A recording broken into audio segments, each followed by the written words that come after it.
দেখুন তো এটা কি, এটা গতকালকের বাসি ডাল, সেটাই আজকে একটা দারুণ রেসিপি করে দেবো।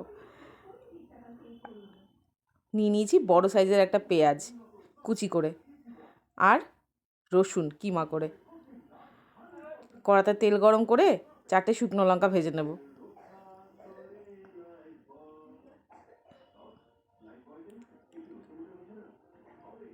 এটা ভালো করে ভেজে তুলে রাখবেন, আর তারপরে ওই তেলেই দিয়ে দেবেন রসুন কুচি, তারপর পেঁয়াজ কুচি। আগে রসুনটাই দেবেন। এবার এটাকে হালকা আঁচে লাল লাল করে ভাজবো।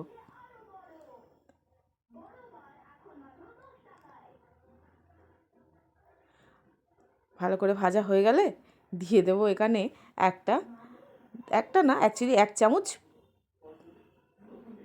চিংড়ি মাছ বাটা।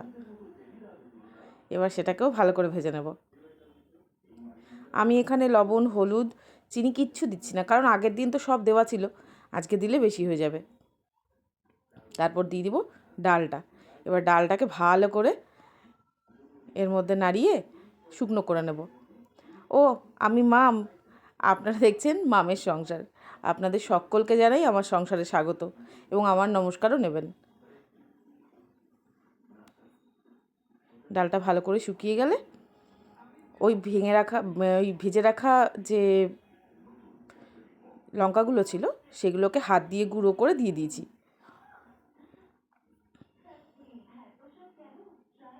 এবার এটাকে হালকা আঁচে ভেজে তুলে নিলেই ব্যাস রেডি। দারুণ টেস্টি আগের দিনের বাসি ডাল ভর্তা। দারুণ হয় খেতে। আপনাদের ঘরে যে ডাল থাকবে